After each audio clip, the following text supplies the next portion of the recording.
Susunugin ko na dapat to kasama nung ibang mga bagay na binigay ni Jordan. Kaso lang hindi ko pa kaya, Ma. Naging malaking parte talaga ng buhay ko si Jordan. First love, first husband, father of my first child. Ma, hindi ba talaga ako pwedeng magtago kahit isang alaala lang magkasama pa kami? Pwede naman, anak. Pero, anong ibig sabihin nun? Di ba nag-decide ka na to move on from Jordan? Alam mo, tama si Leon, anak. Hindi fair yun sa kanya eh. Kasi yung sabi mo, bibigyan mo siya ng pagkakataon. Pero paano mangyayari yun kung hindi mo kayang bitiwan si Jordan? At hindi rin fair para sa'yo because you truly deserve to be happy. O pag nakausap mo si Jeff, sabihin mo hinahanap ko siya. O basta pag nakita mo, i-message mo ako agad. Ako na lang tatawag, ha? Sige.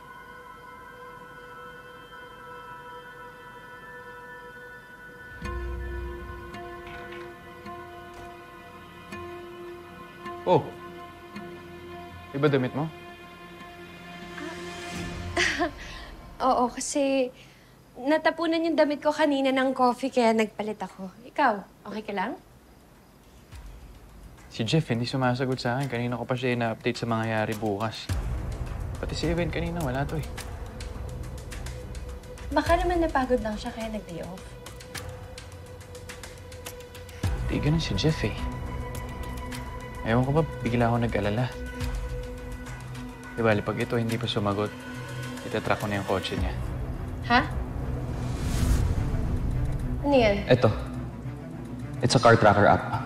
In-install namin ito sa mga sasakyan namin ni Jordan para ma-monitor namin yung mga sasakyan para sa negosyo.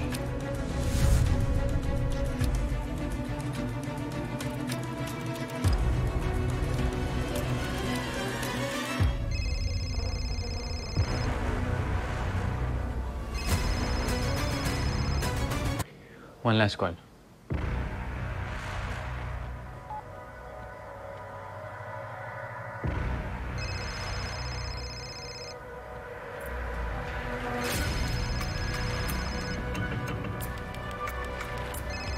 Phone mo ba yan?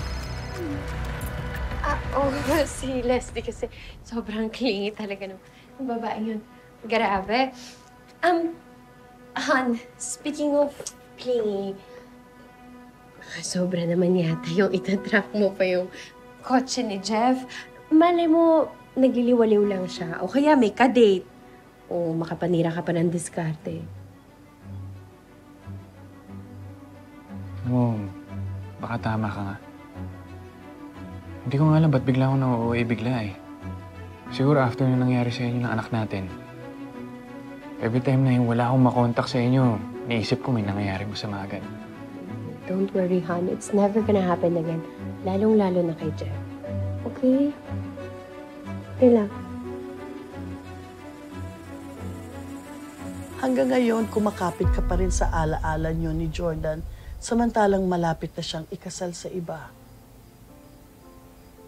Ma, I'm trying. Try harder, anak. Hindi lang for you, kundi para kay Leon at para sa baby niyong si Jeremy. Akin na. Ano pong gagawin ko? Come on, Christy.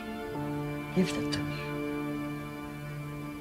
Ako magtatago nito para hindi niyo napag-awayan ni Leon.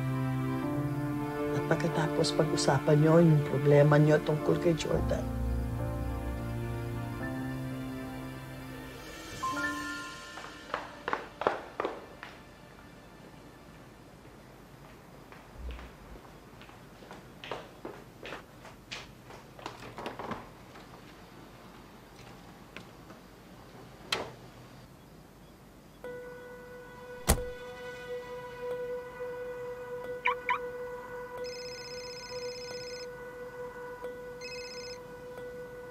Hello?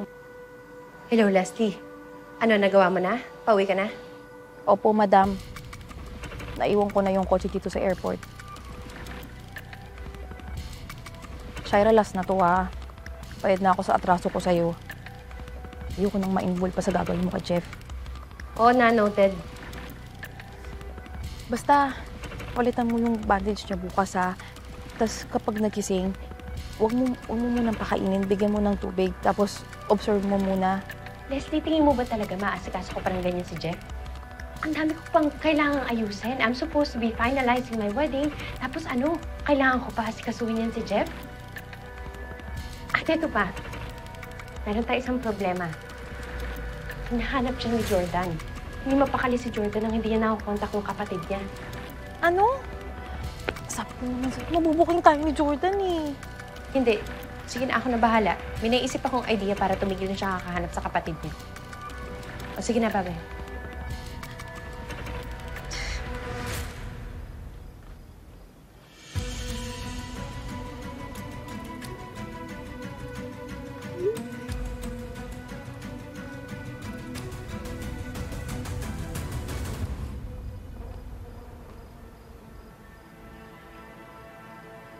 Han? Si Jeff nag-message. O, anong sabi?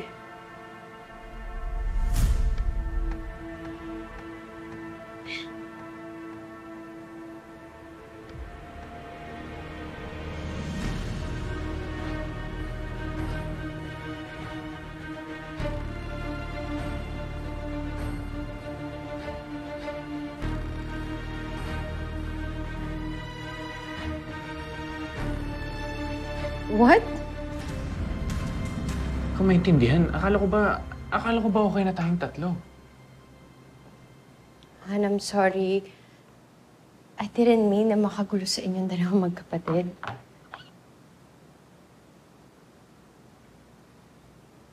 Hanapin ko siya. Ha? Hindi. Han, saan ka pupunta? Di ba sinabi niya umalis na siya? Malamang wala na yun sa bahay niya.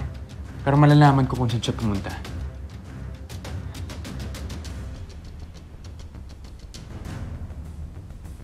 Oh, see? Nasa airport na siya. Ibigay na lang natin sa kanya yung space na hinihingi niya. Mukhang determinado na rin talaga siya umalis eh. Hayaan na natin siya.